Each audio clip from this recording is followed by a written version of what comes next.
You had the police officer saying, you know, we had to take him down.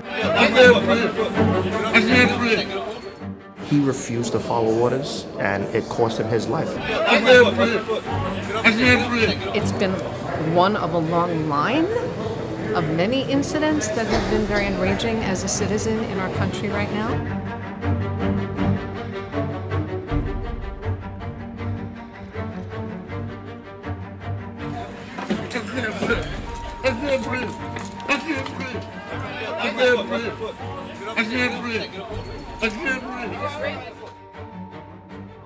Lights, please. We all know what the story is.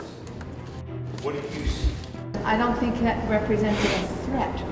He was upset. He was feeling closed in on. They're talking to him, and from the get-go, he's like, no, saying, I'm not going. He's the one who determined the level of force. Unfortunately, it ended the way it ended. It's so frustrating to really have any kind of conversation about any police situation with someone who's not a cop. I'm very animated when I speak. I speak with my hands. So someone who doesn't know me, who hasn't been in a space with me, can say, she's aggressive. He had his one hand around the neck, the other arm was under his arm. From a police officer's perspective, he didn't have to take it that far. That's not a chokehold. Correct. It's a takedown. Everybody circle up, please. A nice big wide circle.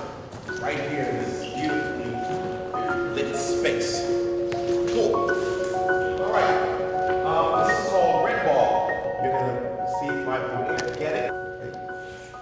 Red ball. I've never done improv, so I'm a little nervous and excited at the same time. What we think of as good acting is the ability to stay present with your scene partner on stage. That's a hard thing to do for anybody, you know, which is why great actors are great actors. Yes. Next. It's not about me. It's about the other person.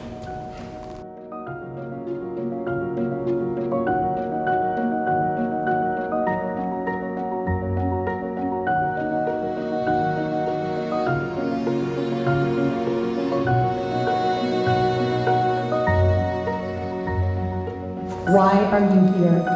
Because I was voluntold. To work with my future colleagues. Because I'm angry, because I believe in the power of conversation, and because I believe in the power of art to help each other recognize humanity.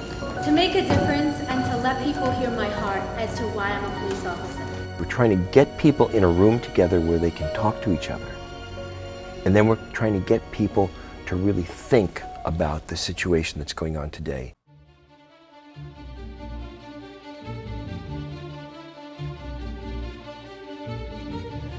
Again, my life is important to me.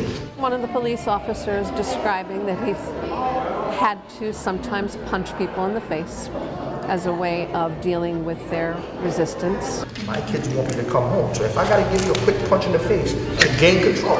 And I was sort of like shocked at how comfortable he seemed to be with that. We don't get paid to fight fear. We get paid to win. Because if we lose, our life is over.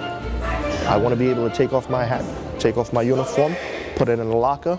Brad, Bob, see you tomorrow for the next one. I don't know that you know how much power you have. But to me, it's not about power, right? So I took an oath that I'm going to protect and serve. Just because this is my job, that doesn't mean that's who I am 24/7. I can't make somebody change their way of thinking.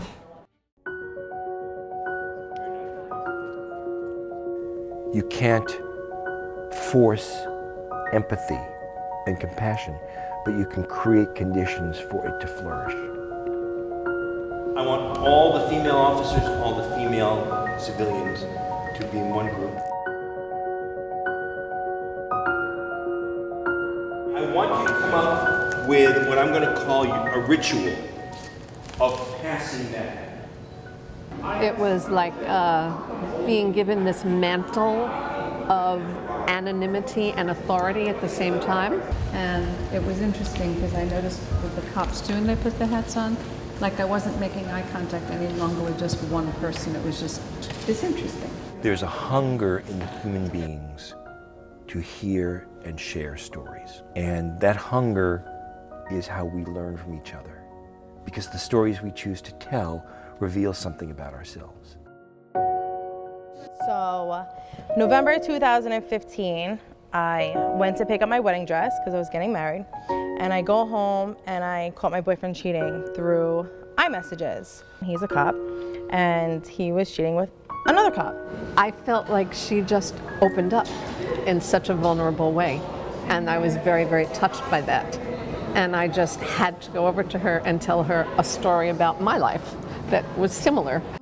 Right? Oh yeah. Oh, yeah. I was married to someone for 10 years who was cheating on me the whole 10 years. And when I found out, I walked out. But let me tell you, I understand what that felt like. Oh yeah.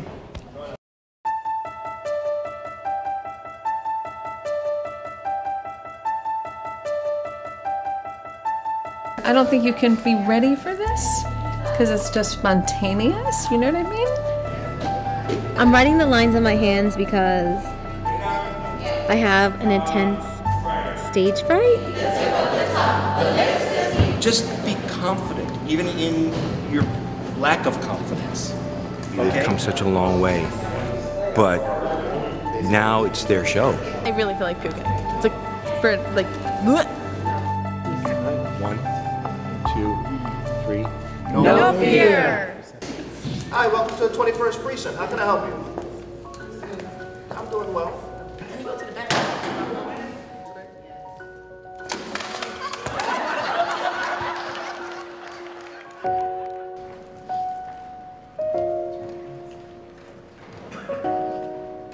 This hat, what it represents, is still something that makes me profoundly uncomfortable. And I feel so much more comforted knowing that someone like you is wearing it.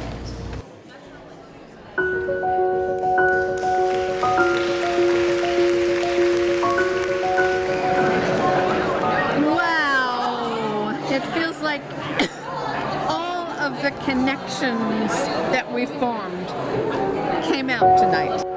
It didn't feel at all like the tension of wanting to convince people of things. We're not always going to agree to it, but you're going to hear, at least you're hearing the other side to say, well, okay, well, I kind of get it, but I still feel this way, but I kind of get it.